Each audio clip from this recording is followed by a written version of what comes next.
Turma, então vamos lá. Vou abrir aqui a aula, ela é a CSS1. Vou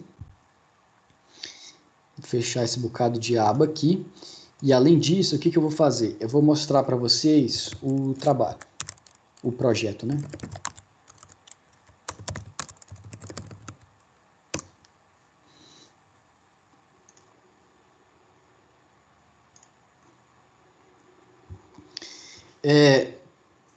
O projeto, ele vai ser dividido em 3 etapas, sendo que na primeira vocês vão entregar basicamente a ideia do que vocês vão fazer, um protótipo em papel e acho que uma descrição de elevador. Na segunda vocês vão entregar o front-end, na terceira vocês vão entregar o trabalho. Vocês podem fazer em grupo de até 3, se quiser fazer individual pode também, e a ideia aqui é que vocês façam uma aplicação web, e eu descrevo ao longo do enunciado, que eu não vou ler, né? Eu vou postar o link, vocês podem copiar isso, eu vou postar agora no chat. Professor, Diga. não teria como deixar grupo de 4, não? Por favor? É porque a gente vê engenharia de software em grupo de 4, aí a gente queria manter o mesmo grupo. Entendi. Bom, pode ser, mas aí eu vou cobrar mais do grupo de vocês, maiores expectativas, Ok. beleza? Ok. Legal. Se eu colocasse, né, que era de 1 a 4, aí alguém ia pedir, você pode fazer de 5? É um clássico, mas tá certo, Obrigado, professor. tranquilo. Aí a ideia aqui, gente, é o seguinte, vocês vão fazer essa aplicação web, e essa aplicação web, eu quero que vocês façam seguindo, né, esse roteiro que eu coloquei aqui, tem algumas coisas obrigatórias, mas basicamente é uma aplicação web que permite usuários criarem conteúdo. Então, o que seria isso? O que não seria isso? Tá? Sei lá, eu vou criar uma aplicação web aqui que é um sistema de blog, mas sem a parte que permite um usuário não programador criar novas postagens. Não. Tá? O que é uma aplicação web que permite o usuário criar conteúdo? Sei lá, uma loja de e-commerce que permite o usuário, né, um usuário administrador criar, né, novos produtos, cadastrar novos produtos, promoções, categorias, sei lá, mas também os usuários, né, não logados, escrever uma resenha, avaliar produto e tal. Um blog, um sistema de blogs que permite usuários não programadores, mas cadastrados, redigir postagens e os usuários, né, que não são administradores, colocar comentário, sei lá, avaliar né, as postagens, alguma coisa assim. E aí eu dou vários exemplos aqui. Sei lá, um gerenciador de coisas, você pode criar um gerenciador de jogos, uma aplicação que, sei lá, quem sabe até conecta na API do Steam e permite você fazer coisas com a sua lista de jogos que o Steam não deixa.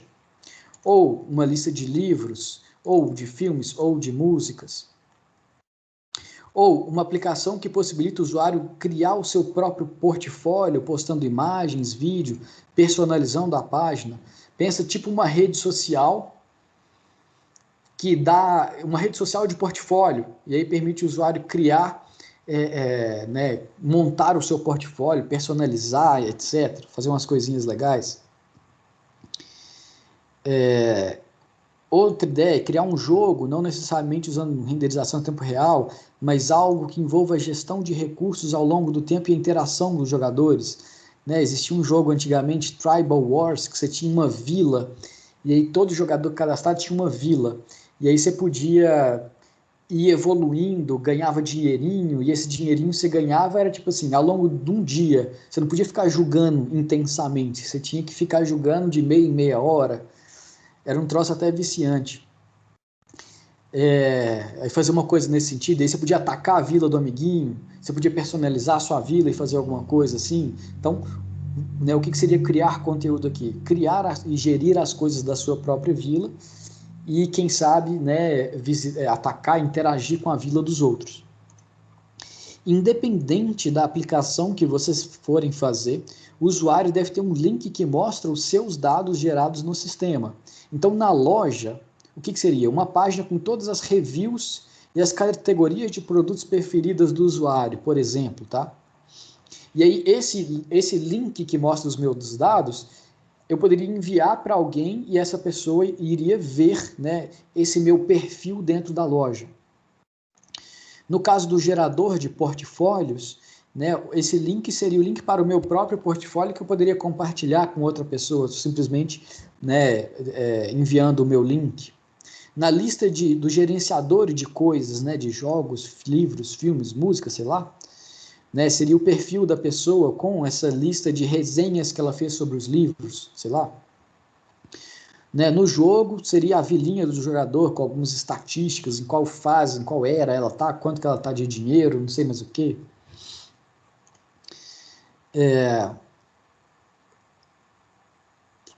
aí, vocês fazendo, então, né, além disso, tá? Além de essa gestão de recursos, tá? Também tem que ter uma gestão de usuários. Essa gestão de usuários é tipo assim, beleza, o usuário conseguir se cadastrar, conseguir logar. E aí tem aquela outra parte de gestão e também autorizar, né? Que é tipo assim, você tem que bloquear usuários não autorizados de certas regiões da sua aplicação web. Então isso aí é obrigatório, a gestão de usuários e a geração de conteúdo por parte dos usuários.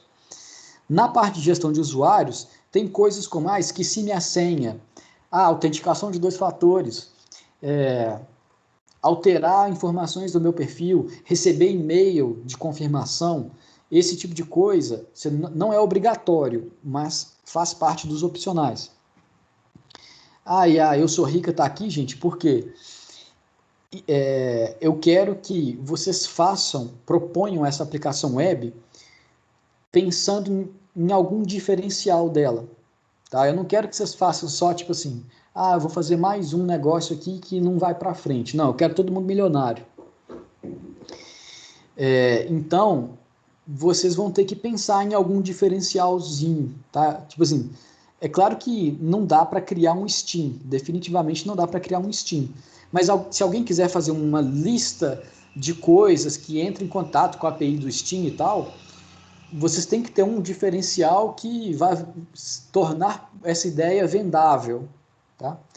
Inclusive, na primeira entrega, eu já vou voltar aqui para a gestão, para os itens opcionais. Na primeira entrega, vocês têm que entregar a descrição de elevador, que é uma descrição super rápida. Quem não souber o que é, clica aqui para ver do que vocês vão fazer. Um protótipo em papel das principais telas do sistema e uma matriz SWOT. Essa matriz SWOT, se alguém já fez matéria de empreendedorismo ou de marketing, sei lá, é simplesmente uma matriz que tem 4 quadrantes. Pensa num plano cartesiano com 4 quadrantes. E aí, nesses quadrantes, você fala quais são as forças desse seu produto, tipo assim, o que ele tem de bom, qual é o potencial dele, quais são as oportunidades que esse produto pode vir a angariar, ou seja, né, uma força é que o meu sistema de gerenciamento de jogos, ele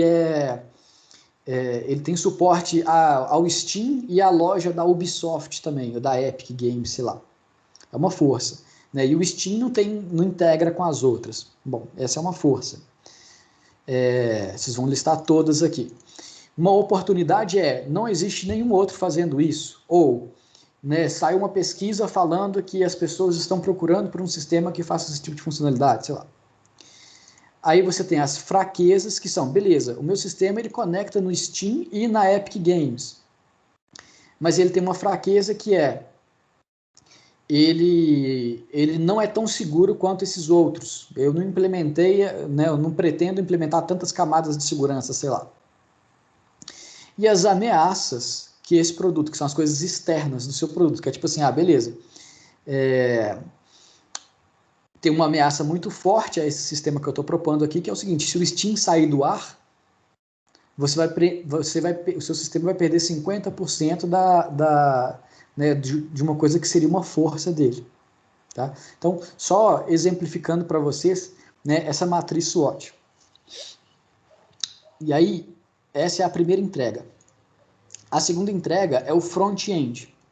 A terceira entrega é o sistema, né, a aplicação total e implantada. Eu não quero que vocês entreguem um zip com código, não, pelo amor de Deus.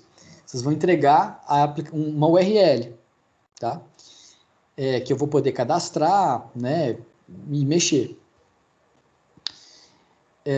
Vocês fazendo isso que eu descrevi, gente, isso tudo, vocês vão conseguir 70% da nota. Olha como o professor é malvado. Só que, fazendo um conjunto, um subconjunto desses adicionais aqui, vocês conseguem muito mais, atingindo até, quem sabe, 150% da nota. Esses adicionais, eles são aplicados aqui, ó, na última entrega, que vale 30 pontos. Então, pensa bem, 30 pontos mais 50% dá 45 pontos. Vocês conseguem atingir 45 pontos em 30. E aí tem várias coisas aqui, tá? Mas eu não vou entrar nos detalhes, não. Vocês deem uma olhada e se não entenderem algum desses itens aqui, fiquem à vontade para tirar dúvida comigo e tal. Eu preciso ter acesso aos repositórios de vocês. Tá? Então, na segunda entrega, vocês vão me entregar a URL dos repositórios. E, gente, essa matéria, todo mundo tem que participar. Tá? Eu vou ver se alguém não fez commits. Tá? Eu preciso ver isso. E não fazendo commits quer dizer que não participou do projeto. Tá? Então, vocês tenham isso em mente. Tá? É muito comum nessa matéria chegar no final e aí 4 integrantes do grupo, sei lá, 2 integrantes do grupo tiraram nota tal e o outro integrante tirou, sei lá, 6 pontos, só referente à primeira entrega, porque aqui não precisava nem de commit. Tá? Então, fiquem muito atentos a isso. Muito bem, se tiverem dúvidas, né, já podemos tirar. Se não, bora para a CSS parte 1. Vamos falar sobre a história do CSS, o que é a cascata, que é o primeiro C ali do CSS, primeiro não, né, único. Falar de outros seletores, de flutuação e de abelhas. Então vamos lá, no roteiro de hoje vamos ver esses 4 tópicos aí. Primeiramente, vamos ver algumas coisas que a gente pode fazer para tornar o nosso código CSS mais reaproveitável. Relembrando o funcionamento da sintaxe do código CSS, a gente tem uma ou mais regras. Cada regra ela tem um seletor, que é isso aqui, e as declarações, e cada declaração é propriedade e valor. E aí, a gente tem um problema, que é aquele problema de como selecionar elementos. Como é que a gente poderia, por exemplo, estilizar apenas alguns parágrafos em vez de todos? Ou apenas o primeiro título H2 da página? Ou apenas uma imagem especial? Bom, uma solução que a gente viu é a gente utilizar os atributos universais. E a gente viu o atributo ID. Mas tem também o atributo class, que é o que a gente vai ver já já. A gente viu que tem o seletor por nome de tag. Então, se você coloca o nome de uma tag, não sei se vocês escutaram um boi, mas tem um boi aqui na minha frente. Tem um parágrafo, coloquei o nome da tag parágrafo aqui, então eu estou estilizando todos os parágrafos. Aqui eu coloquei hashtag e o nome do ID de algum elemento. Então eu estou estilizando apenas esse elemento. Mas e aí, se eu quiser estilizar não todos os elementos, mas também não apenas um, mas alguns elementos, um subconjunto. Aí eu posso utilizar o atributo universal que chama class. Olha só essa estrutura, eu tenho 3 parágrafos. E eu quero que os 2 primeiros estejam estilizados de uma maneira que eles estejam destacados de alguma forma. Eu posso colocar class e um nome, class destacado. Como o class não tem um requisito do ID de ser único, eu posso repetir ele sem problema nenhum. E aí, como que eu faço para eu estilizar esse parágrafo que está destacado? Da seguinte forma, eu posso criar um seletor que vai ser parágrafo, ponto destacado. O ponto aqui, ele é para a class, assim como o hashtag é para o ID. Então, ponto quer dizer uma classe cujo nome é destacado. Só que isso aqui não é muito comum não, apesar de perfeitamente válido. Isso aqui quer dizer, eu quero estilizar todos os parágrafos que possuam a classe destacado. Mas se eu colocar a classe destacado numa div, por exemplo, essa regra não vai se aplicar mais, porque ela só se aplica a parágrafos. Se eu quiser que a classe destacado funcione em parágrafos, mas também em qualquer outro elemento, eu vou colocar apenas ponto e o nome da classe. Vimos classe. Então já temos seletor de tag, seletor de ID, seletor de classe. E aí, vamos ver formas diferentes que a gente tem para incluir código CSS. Por enquanto, o que a gente está vendo, na verdade eu acho que a gente já viu na aula das plantas carnívoras como fazer em arquivo, né? Mas a forma primeira que a gente viu é escrever código CSS dentro de um elemento style. Só que aí a gente está misturando o código CSS dentro do HTML, o que é uma prática ruim. Com isso, eu consigo reaproveitar essa regra aqui para todos os parágrafos dentro desta página, mas não se eu tiver várias páginas no meu site. Aí eu consigo escrever código CSS num arquivo .css e incluir, entre aspas, ou, na verdade, referenciar um arquivo CSS por meio dessa tag que chama link. Link com o atributo rel stylesheet está querendo dizer, olha, este arquivo ele se relaciona com esta página web na medida em que ele é uma folha de estilos para ela. Ele é uma style sheet. Tá? Então, link rel style sheet permite você, via atributo href, especificar o caminho para um arquivo CSS. E aí, dentro desse arquivo, a gente não tem nada de HTML, não. A gente vai ter direto código CSS dentro dele. Isso nos dá mais reaproveitamento de CSS. Além disso, nos dá caching do arquivo CSS. Que a ideia é a seguinte, digamos que o seu site tem 10 páginas HTML. E todas as 10 incluem o mesmo arquivo CSS. E esse arquivo CSS, ele é grandão, ele é enorme, ele tem 1 mega de tamanho. Você, fazendo dessa forma, colocando esse 1 mega de código CSS dentro de um único arquivo CSS, é muito bom, porque o navegador vai baixar esse arquivo CSS apenas para a primeira página. E aí você vai navegando para as outras, o navegador entende que ele já tem esse mesmo arquivo, ele não precisa baixar ele de novo, porque ele faz cache. Isso é muito bom. Legal. Então vimos essas estratégias aí para reaproveitar código CSS. O seletor de classe e como a gente colocar código CSS dentro de arquivo. Agora vamos aprofundar um pouquinho em CSS, primeiramente vendo muito rapidamente a história da linguagem, vendo o que significa essa tal cascata e vendo mais seletores além de tag, ID e class. Vamos lá, lembrando, não foi o Tim que criou CSS, o Tim criou HTML e várias outras coisas, mas CSS e JavaScript não foi o Tim não, veio depois.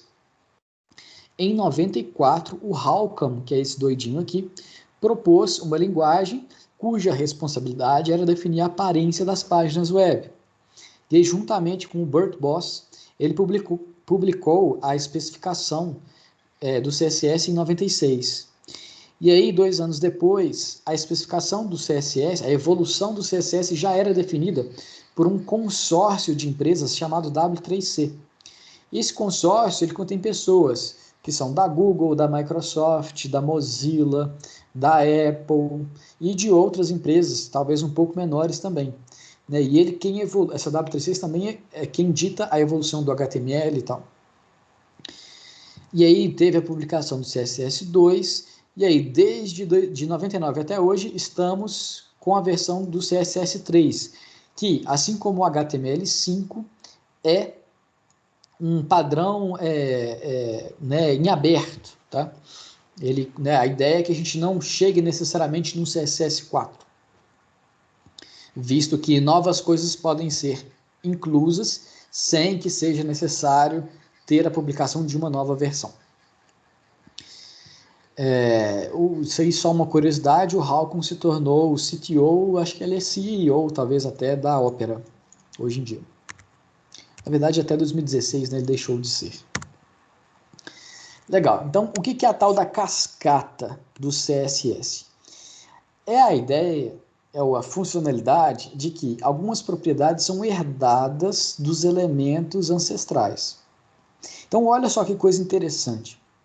Se você chega e define que a cor do texto do body é vermelha, isso aqui é só uma notação em hexadecimal, que é a mesma coisa que você escrever a palavra red, tá?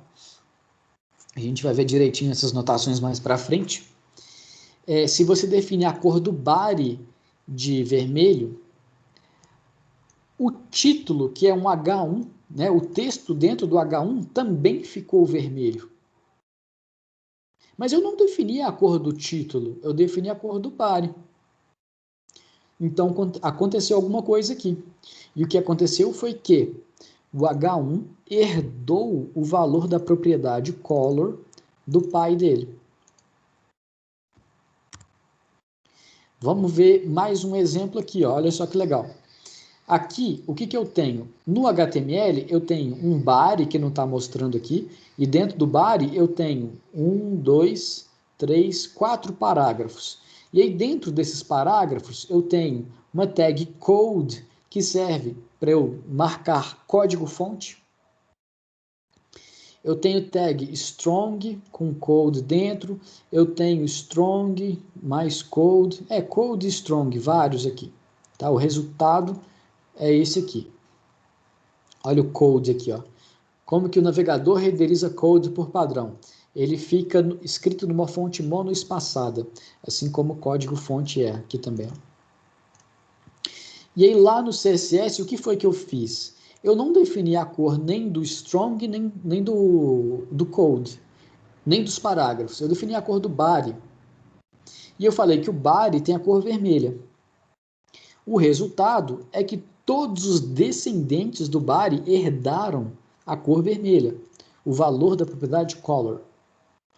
Mas eu também falei que o body, tem uma borda de 1 pixel. Como resultado, eu tenho que o body tem uma borda de 1 pixel. E está aqui a borda. E aí eu pergunto, os descendentes de body, né, aqueles 4 parágrafos, strong e code, eles herdaram a borda? E a resposta é não. Eles não herdaram a borda. Porque se os parágrafos tivessem herdado a borda, teria mais uma borda aqui para cada um dos 4 parágrafos. Esse code aqui, ó, ele teria também herdado, né, a borda, teria uma borda nessa caixinha aqui. Teria uma caixinha aqui, teria uma caixinha nesse strong aqui também. Olha só como que ficaria, tá? Eu vou falar o seguinte, ó. Esse é o mesmo exemplo, tá? E eu vou falar aqui que, olha só que interessante, que os parágrafos da minha página, o valor da borda deles é herdar, inherit. E aí, olha só, eles herdaram. Aí, cada um dos parágrafos tem a sua própria borda agora. E eu poderia falar que não apenas os parágrafos, mas strong e code também. Tá? Então, olha só, agora veio uma bagunça, né? E aí, gente, já dá para a gente refletir algo bem interessante aqui. Eu acho que é tranquilo a gente imaginar o porquê que a propriedade color foi herdada por padrão e a propriedade borda não. Faz super sentido que a propriedade color seja herdada. mas não faz tanto sentido assim que a borda seja. E aí, isso quer dizer que existem propriedades que não são herdadas por padrão, mas se a gente quiser forçar que elas sejam, a gente pode colocar o valor da propriedade com essa palavra-chave que é herdar.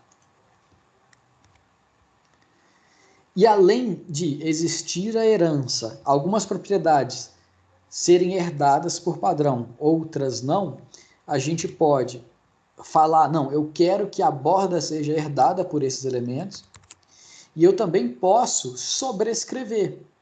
Eu poderia, por exemplo, falar que, olha só, a font weight do body é negrito.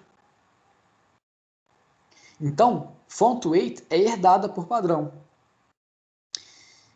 Então, esse EM aqui, ó, ele herdaria ela, mas eu cheguei e sobrescrevi o valor dessa herança. Essa funcionalidade de herança, né, de propriedades com herança por padrão e outras não, é o que a gente chama de cascata. E aí, como que eu sei quais propriedades são herdadas por padrão e quais não são? Olha, a minoria é herdada por padrão. E basicamente são as propriedades que alteram texto. Então, cor do texto, essas de peso da fonte, né, para você colocar negrito, o font style, que é para você deixar em itálico, text decoration, para você colocar sublinhado. Então, essas relacionadas a texto, que não são muitas propriedades, font size, tá? Essas, elas são herdadas por padrão. Muito bem.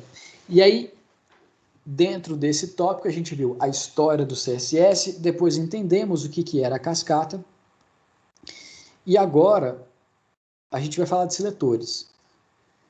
Mais seletores, tá? A gente acabou de ver que existe o seletor de tag, que é o primeiro que a gente viu, o seletor de ID e o seletor de classe. Só que tem muito mais seletores.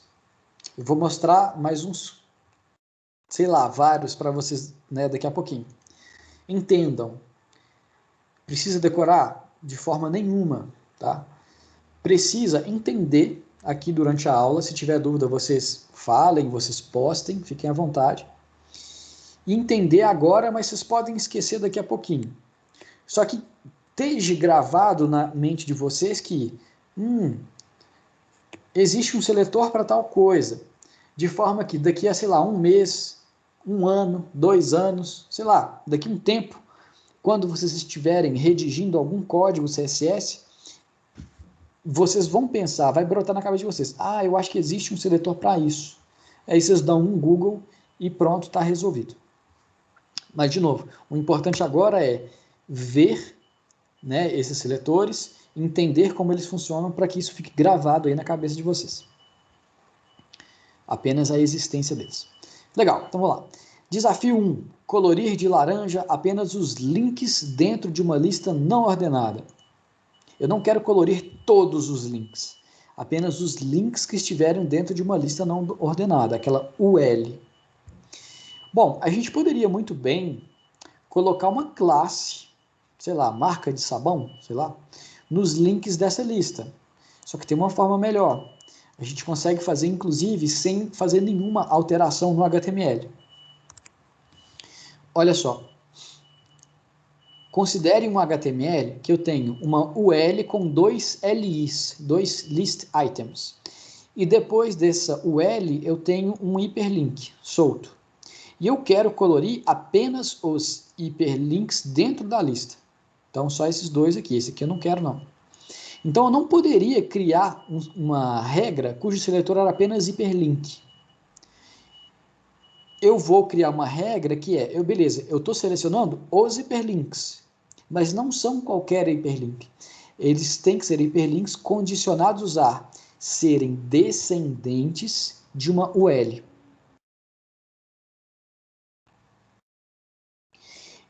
Então, como que eu especifiquei que são hiperlinks descendentes de uma UL? Eu coloquei o ascendente, né, o pai, vô, bisavô, um elemento mais alto na árvore de elementos HTML da página, espaço, o seletor daqueles elementos que eu quero de fato estilizar. Então, reparem, quando você vê um seletor que tem um espaço, quem que eu estou selecionando? É a UL ou é o A? Eu sempre olho para a direita, eu estou selecionando o A, mas não é qualquer A, tem que ser um A que é descendente de algum UL. Então, eu acabei de mostrar para vocês o seletor de descendente. E ele tem esse formato, um elemento, espaço, o elemento que eu quero de fato selecionar. O exemplo, né, que a gente viu, o L espaço A. Então, eu estou selecionando todos os hiperlinks que têm um UL como ancestral, ou seja, que é pai desse A, ou avô, ou bisavô, ou alguma ancestralidade maior.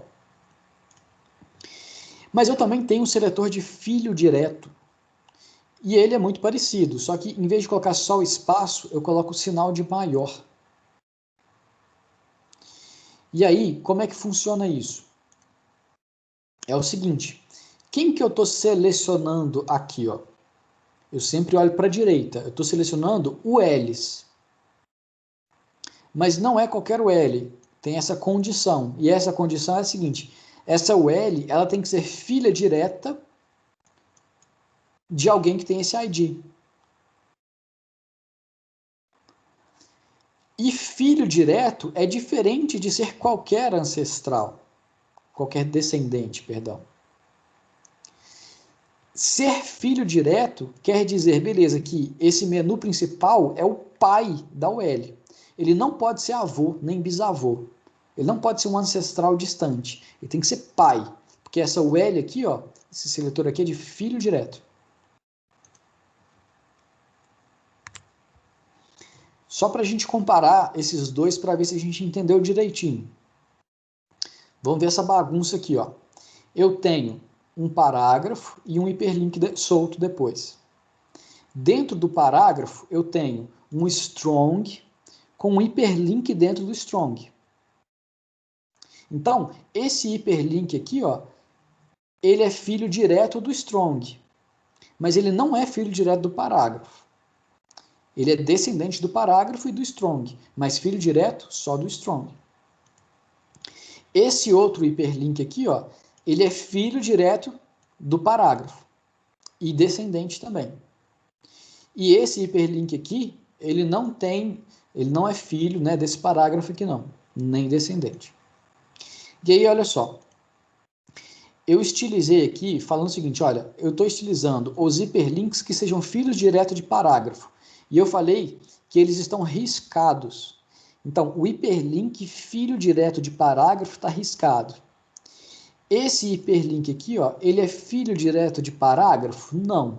Ele é só descendente de parágrafo. Ele é filho direto do strong. Então, esse hiperlink aqui, ó, ele não vai estar arriscado. Tanto que, olha só, a gente tem um olá, depois eu tenho o hiperlink, este é meu link, e este é meu link não está arriscado. Agora, depois de este é meu link, eu tenho um outro hiperlink, que é, esta é uma outra página. E esse hiperlink é sim um filho direto do parágrafo. E aqui eu estou selecionando hiperlinks, filhos direto de parágrafo, e estou riscando esses caras. E é por isso que ficou riscado aqui. E aí eu tenho esse outro hiperlink aqui, só que esse outro hiperlink ele não é filho direto de parágrafo, nem descendente de parágrafo. Então ele não pegou nenhuma dessas duas regras. Agora vamos ver essa regra aqui. Ó. Ela está utilizando todos os hiperlinks com a condição de que eles sejam descendentes de um parágrafo. Então esse hiperlink é descendente de parágrafo, sim, ele é neto desse parágrafo. E esse aqui também é descendente do parágrafo, porque ele é filho direto do parágrafo. Esse aqui já não é. E o que ele está fazendo? Colorindo de vermelho. Então, esses dois hiperlinks aqui estão coloridos de vermelho e esse aqui não. Então, essa é a diferença do filho direto para descendente.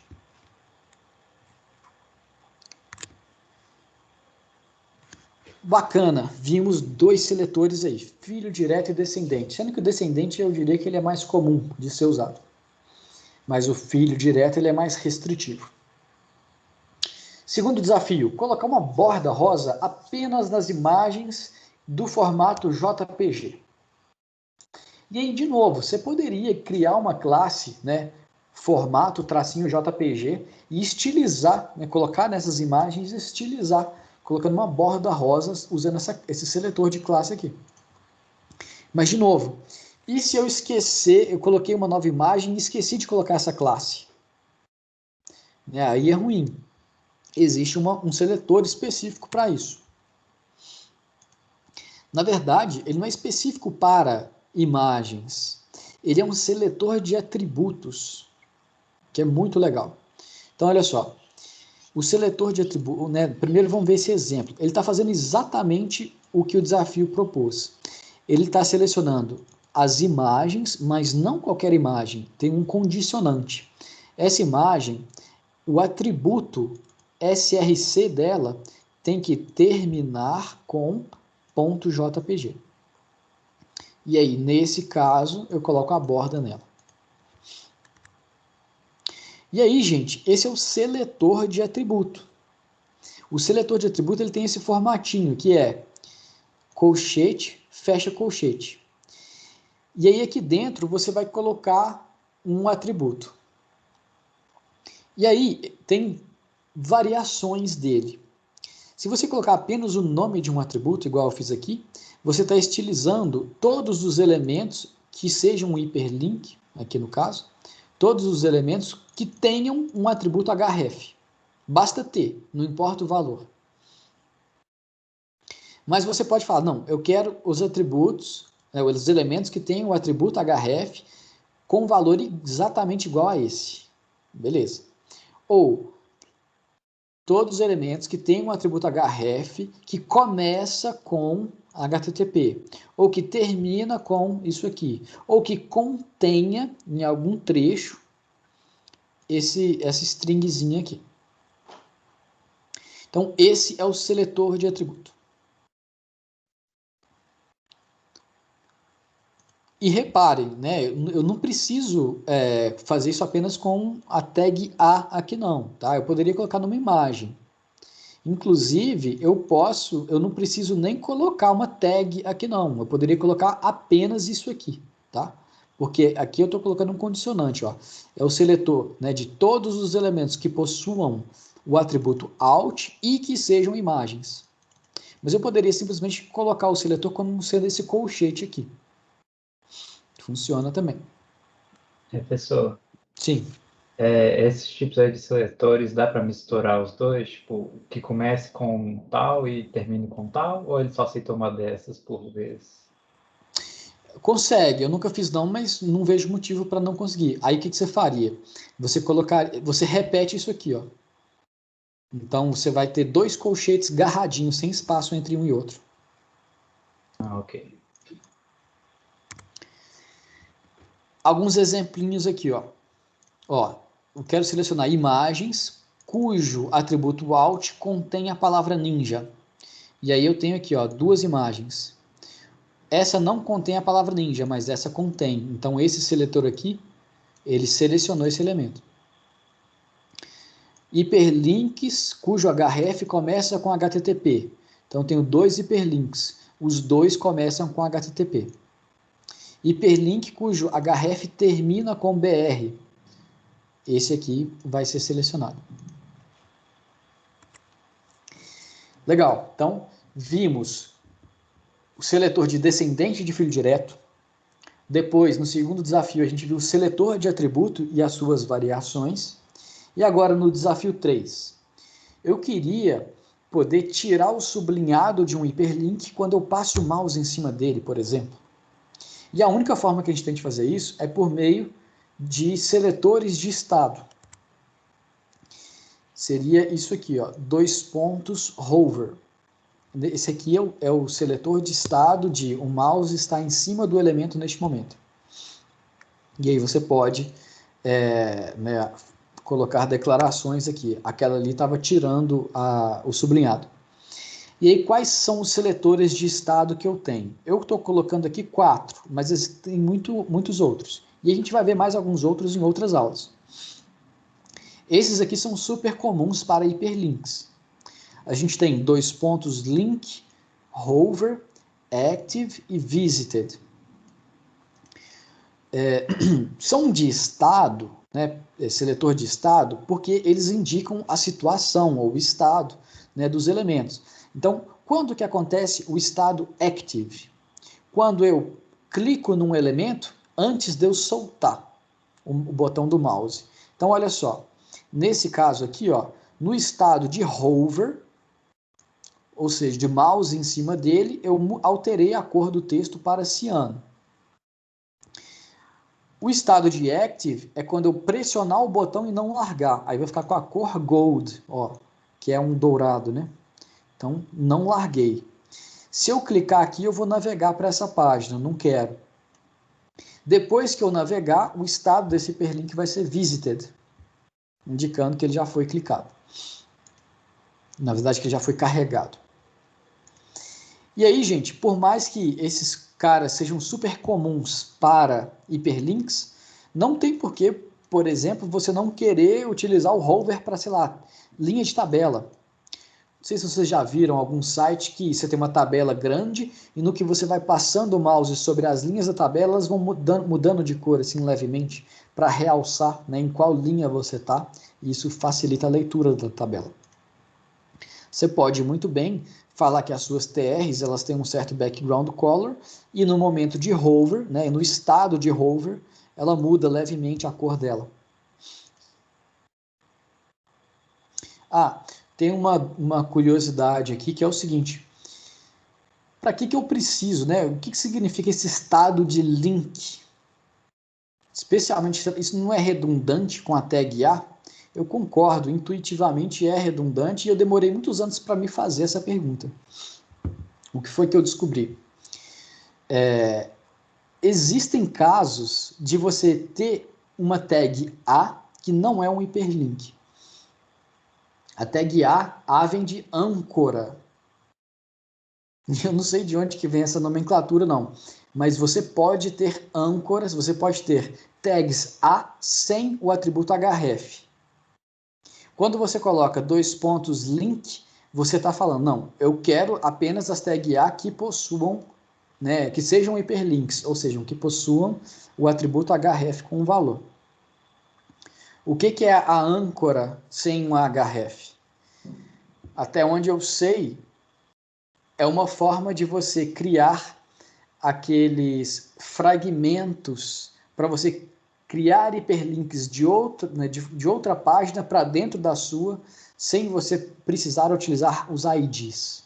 Tá? Então, a âncora é como se você estivesse falando, olha, esse trecho da página aqui, ele tem um nome tal, mas ninguém usa isso hoje em dia, não. Só razões históricas para isso existir mesmo.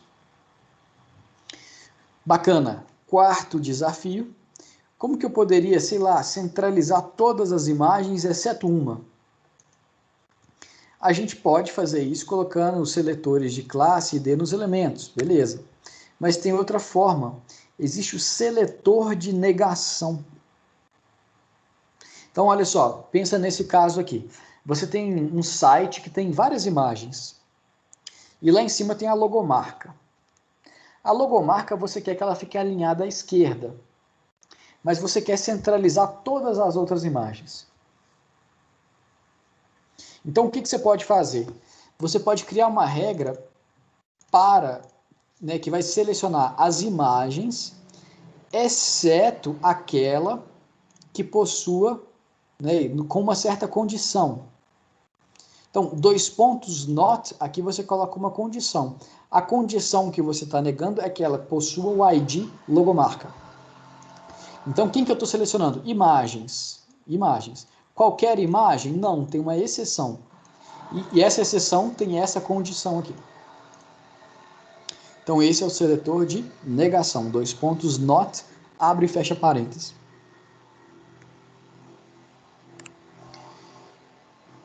Esse é o formatinho aí. Gente, e aí tem outros seletores, tá? E tem seletores que eu nem mostrei aqui também, além desses que estão aqui, tá? Mas, né, uns exemplos aqui, tá? Você pode selecionar, por exemplo, o primeiro filho ou o último filho de um elemento. Então, digamos que você quer que o seu primeiro parágrafo da sua reportagem, você quer que ele fique com uma cor diferente. Então, você poderia colocar um ID, né, primeiro parágrafo. Mas muito melhor do que isso, você poderia colocar parágrafo, dois pontos, first child, por exemplo. Ou last child. Ou enésimo filho. E aí aqui no parênteses, você pode falar, beleza, eu quero só os pares ou só os ímpares, por exemplo. Olha nesse caso aqui, ó. Se você quiser fazer uma tabela zebrada, você pode falar o seguinte, ó. Você vai criar uma regra para que as TRs pares tenham um fundo branco. Então, ó, TR1, TR2, 3, 4. CSS começa a contar de 1 e não de 0. Então, isso aqui é 1, isso aqui é 2. Então, essa é par. As pares ficam de branco. As ímpares ficam de silver. Como é que é isso? Prateado, sei lá. Bacana. Aí, próximo tópico, vamos falar sobre como flutuar coisas. E o que seria isso? A gente viu na semana passada aquele fluxo de elementos block que são dispostos de cima para baixo e os elementos inline que são dispostos da esquerda para a direita. E na prática a gente sempre tem elementos inline dentro de block, etc. Né? Essa é a vida real aqui. Só que isso é muito limitante. E a gente tem, tanto nos livros quanto em jornal, revista, um tipo de layout que é mais interessante, que é quando a gente tem intercalado ali junto com o texto imagens, e essas imagens elas podem ficar, né, que a gente, né, essa terminologia não é nossa de web não, tá? É do pessoal de diagramação mesmo, né? Uma imagem flutuando à esquerda, uma imagem flutuando à direita, e aí o texto fica ao redor dessas imagens. E a gente pode fazer isso na web também. Como que eu faço isso usando CSS? Tem uma propriedade que se chama float. Né, a gente consegue alterar esse fluxo tradicional, né, de block inline por meio de elementos que estão flutuando. Então eu posso falar que tem um elemento que tem um ID tal que está flutuando à esquerda, ou flutuando à direita, ou sem flutuação, que é o valor padrão. Né, se eu tiver isso aqui lá no HTML, né, uma imagem, depois um parágrafo, e essa imagem, né, é exatamente aquela que eu estou falando que vai flutuar à esquerda, eu vou ter, ó, engraçado, né? Eu achei que ia ter o exemplo aqui, mas não teve não. Mas vamos ver esse parágrafo flutuando à esquerda aqui, ó. Então eu coloquei um ID nesse parágrafo, antes de fazer ele flutuar. Eu vou falar que ele tem uma largura de 200 pixels, só para, não preciso fazer isso não, tá? Mas é só para dar para entender o que aconteceu aqui. Então, por padrão, um parágrafo ele tem a largura de 100%, porque ele é um elemento block. Mas eu reduzi, né? Falei, não, só 200 pixels para você. E além disso, eu falei, beleza, flutue à direita. E aí vocês reparem, eu vou voltar e olha só. Antes desse parágrafo eu tinha H1 e H2. Aí eu tive o parágrafo que vai passar a flutuar. Depois H2 e 3 parágrafos. Assim que eu falar que esse cara está flutuando, e vou mandar ele flutuar, acho que é à direita, ele vai flutuar à direita, esses elementos que estão no HTML antes dele, estão lá, inalterados em columns. Não foram alterados de forma nenhuma. Agora, os elementos depois de quem está flutuando, esse H2 e os 3 parágrafos, eles vão ser alterados, eles vão ter impacto.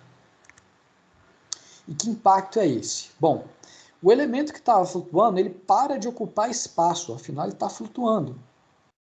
Se ele deixa de ocupar espaço, Esse H2 aqui, que começava, né, abaixo desse parágrafo, ele subiu para ocupar o espaço que esse cara não ocupa mais.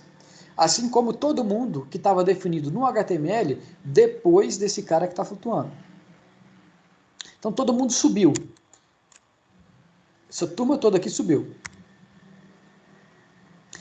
E aí, o impacto é diferente para esses caras que foram alterados, se ele era um elemento block ou se ele é um elemento inline. O impacto é diferente. O elemento block, ele é muito rígido.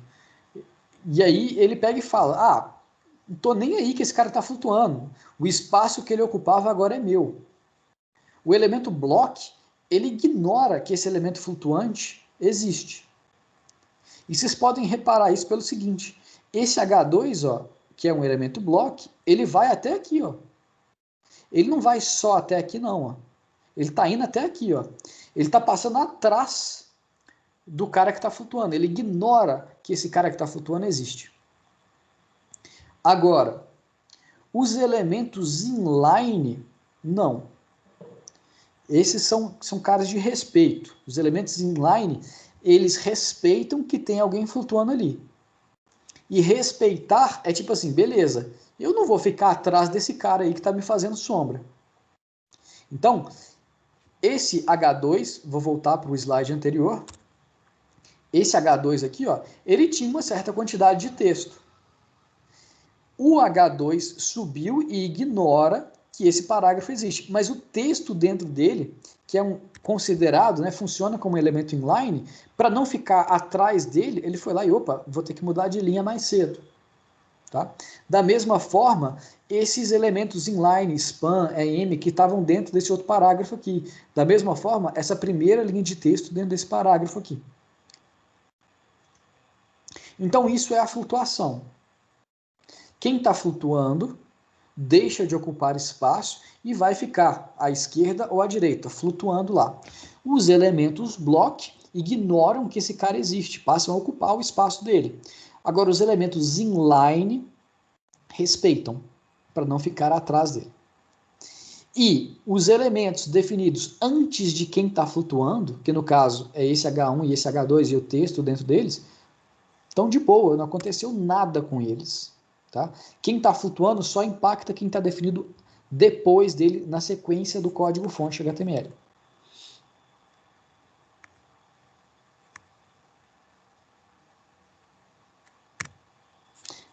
Tinha um slide bem bacana aqui para a gente comparar, né, o que acontece.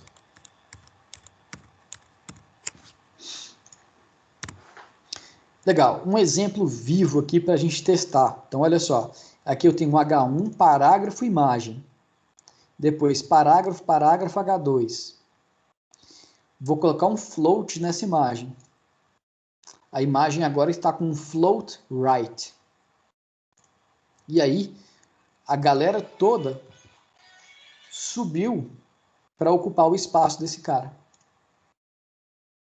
Só que os elementos inline, eles respeitam quem está flutuando, para não ficar na sombra dele, ocultos por quem está flutuando. Legal. Mas, gente, olha só. Voltando nesse exemplo. E se eu quisesse que esse H2 aqui, que é um título referente ao próximo assunto, se eu quisesse que ele aparecesse garantidamente abaixo dessa imagem que está flutuando? Sei lá, por exemplo, porque ele é de fato o início de um próximo assunto. E eu não queria que essa imagem, que é sobre esse assunto aqui apenas, ficasse aqui embaixo. Então eu queria que essa imagem ficasse na posição dela. E aí que ficasse branco e o próximo assunto ele aparecesse só depois que essa imagem, né, terminasse. Tem como fazer isso? Tem. E aí entra uma segunda propriedade que é utilizada, né, que pode ser utilizada junto com o float, que é a clear. E a gente fala que ela interrompe a flutuação. Então, olha só. Essa imagem aqui está flutuando à direita. E eu queria que o próximo assunto ficasse garantidamente abaixo dessa imagem. Assim, ó. Como que eu posso fazer isso? Falando aqui, esse elemento que vai interromper a flutuação, que, né, a partir dele, né, ele vai aparecer garantidamente abaixo de quem estava flutuando à direita ou à esquerda, eu coloco uma propriedade clear nele. E esse clear vai interromper a flutuação que estava acontecendo à esquerda ou à direita. Nesse caso, estava acontecendo uma flutuação à direita. Então, clear right. Mas eu poderia ter colocado clear left, se houvesse uma flutuação à esquerda, ou clear both, para tipo, não importa se a flutuação é à esquerda ou à direita. Clear none, né, é o valor padrão, ou seja, não está interrompendo flutuação nenhuma. Muito bem. Agora chegamos no último tópico, que é sobre as abelhas e as suas castas. Então esse é o sitezinho que vocês vão fazer,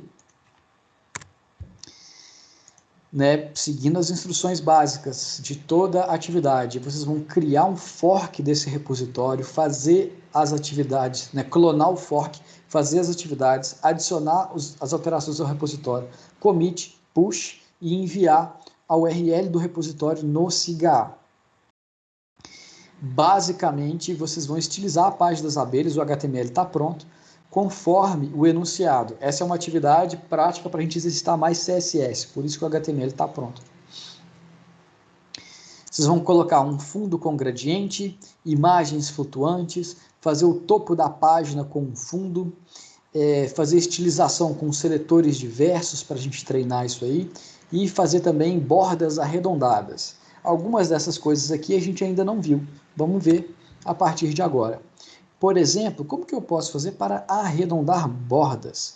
Bom, tem muita propriedade no CSS que a gente não vai ver, assim como tem muitas tags HTML também. E aqui, essa atividade é um outro exercício que eu deixo para vocês pesquisarem. Como arredondar bordas em CSS. Mas é sempre melhor perguntar em inglês mesmo. Tipo assim, CSS round border. E aí, né, no primeiro resultado, eu tenho certeza que vocês já vão ter a resposta. Isso aqui é só um exercício para instigar vocês sempre utilizarem a web para aprender sobre a web, tá, gente? Bacana. Outra coisa, eu falei que vocês iam usar um fundo em gradiente. O que seria isso? Olha só, a cor de fundo aqui não é uma cor chapada. Ela começa azul aqui em cima, tá meio branca, amarelada aqui, depois ela vai ficando verde, como se fosse o céu, o horizonte e uma grama, sei lá. Então isso aqui não é uma cor, é um gradiente. E aí como é que a gente faz um gradiente? Antes dele, vamos ver as notações de cores. A gente tem uma notação de cor super simples, que é, você define a cor pelo nome dela. E a gente tem vários nomes de cores. Mas é claro que a gente não tem um nome para toda santa cor.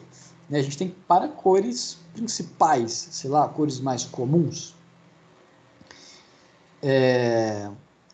Então, essa notação ela não permite a gente definir todas as cores. Tá? Então, é claro que serve para a gente brincar, mas qualquer coisa séria que você vai fazer, você vai usar uma outra notação. Existe a notação RGB, que você escreve RGB, abre parênteses, e aí coloca as componentes red, green e blue, as intensidades de 0 a 255. E tem a notação hexadecimal, que é a preferidinha, que é a mesma coisa que a RGB, só que com menos letras, com menos caracteres. Você coloca hashtag e aí coloca um valor de 0 a 255 para a componente vermelha, depois para a componente verde, depois para a componente azul. Mas 0 a 255 em hexadecimal. Então, 0 vai ser 00 e 255 vai ser FF. Essa notação é a mais comum. Só que às vezes a gente quer definir cores com transparência. E o termo correto aqui que eu vou preferir usar é com opacidade. Entendam opacidade como sendo 1 menos transparência. Uma opacidade de 100% quer dizer que não tem transparência. E uma opacidade de 0 quer dizer 100% transparente. A palavra transparência ela é melhor para a gente usar. Contudo, o valor que a gente define não é de transparência, mas de opacidade. Então é sempre melhor a gente falar em termos de opacidade mesmo. Usando a notação de nomes, não tem como a gente definir opacidade. A gente vai usar a notação RGBA ou a notação em hexadecimal com mais 2 caracteres para informar, né, esse tal de alfa. Alfa sendo, né, o nome da variável muito comumente utilizada para representar a opacidade.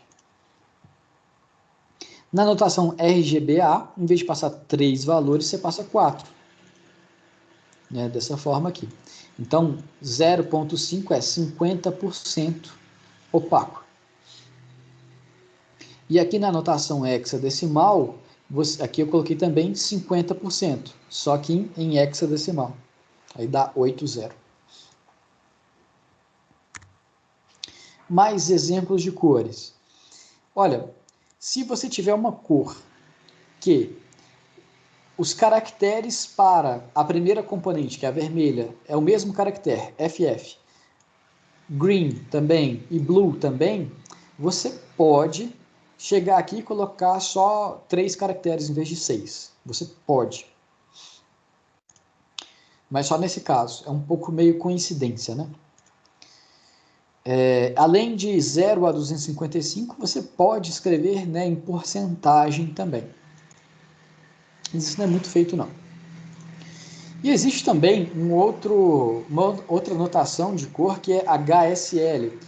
Hue, que é tipo qual que é a cor da tinta. Saturation, que é o quão vibrante é essa tinta. E lightness, que é o quão branca ela é, ou quão clara. Só que isso aqui também é menos comum. E aí, chegamos aos gradientes. O gradiente, como eu falei, ele é uma variação de cor. E aí tem uma coisa que eu tenho que chamar muito a atenção para vocês, é o seguinte. O gradiente, para o CSS, ele não é considerado uma cor.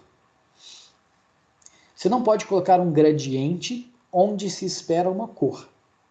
Você pode colocar um gradiente onde se espera uma imagem. Por isso, você não pode colocar um background color como um gradiente linear, nem a cor do texto como sendo um gradiente linear. Você não pode.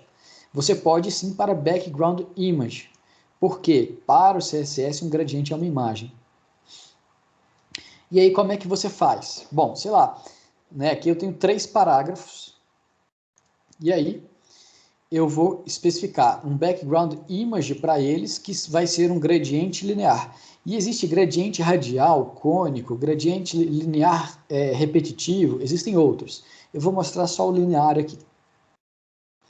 Você especifica primeiro qual que é a direção desse gradiente. Ele vai de onde para onde? Depois, quais são as cores dele. E essa direção, você pode falar em quantos graus. 0 graus é para cima. Acho isso meio bizarro.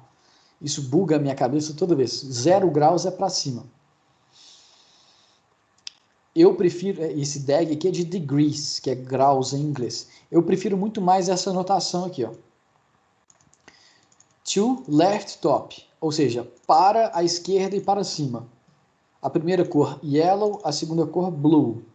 Então, ó, para a esquerda e para cima. Então, se é para a esquerda e para cima, ele termina aqui e começa aqui. A primeira cor é yellow, a última cor é blue. E aqui, para especificar as cores, você pode usar qualquer notação que a gente viu. Nesse terceiro exemplo, eu estou usando 3 cores, olha que legal. Azul, branco e uma outra cor aqui, que é um verde. Mas tem um lance aqui, ó. Eu fui lá e coloquei 20% nessa cor branca. O que que isso significa? Se eu não colocasse isso aqui, o branco atingiria 100% na metade do caminho. Mas eu falei, não, eu não quero que ele atinja 100% na metade, mas sim em 20% do caminho. Então esse meu gradiente, ele vai de blue até white muito rapidamente. e depois ele vai de white até o verde mais lentamente. Então você pode fazer isso também. Turma, isso é tudo que a gente tinha para a aula de CSS1. Se tiver gente aí, tiver com dúvidas, mandem brasa. Se não, encerrarei aqui. Professor, eu tô com uma dúvida, mas eu não sei se é uma coisa que dá para fazer. Porque eu tô com uma dúvida no float, né? Tá, legal. E quando você dá o float, você tira ela daquele fluxo e aí o resto se ajusta. Isso. Mas teria como fazer o oposto disso, por exemplo, o float se ajusta ao espaço que vai ter até o próximo clear, por exemplo? Até o próximo quê? O próximo clear? Porque quando você deu aquele exemplo do clear, ficou tipo, bem feio, né? Porque ficava espação grande, mas teria como fazer com que o float em si ainda tivesse float, mas ele não deixava aquele espaço. Tipo, já que você deu clear, ele ajustava o espaço antes do clear. Existe isso ou não? Eu não sei se existe, essa parece feio mesmo. Não, eu acho que eu entendi o que você está querendo. Deixa eu só abrir aqui aquele exemplo. É esse aqui, não é? É. Aí o que você. O que Seria a você imagina? imagem em si diminuir para ficar só em cima, antes do próximo assunto mesmo, obedecendo o clear, só que ela não ficar desse jeito. Mas teria que manualmente diminuir a imagem, né? Uhum. Ah, Rapaz, eu não consigo pensar em nenhuma forma. Tipo, com certeza não existe uma propriedade, nem um conjunto de propriedades pequeno que vai direto, te tá? conseguir dar isso. No máximo, tipo assim, via JavaScript tudo é possível. Uhum. Mas talvez exista alguma forma via CSS um pouco gambiarrada de fazer isso. Talvez exista. Mas via JavaScript seria possível. Agora, hoje em dia, é melhor. A gente tem tanta. Antigamente era muito comum fazer gambiarras em CSS. Muito comum, era a regra fazer gambiarra.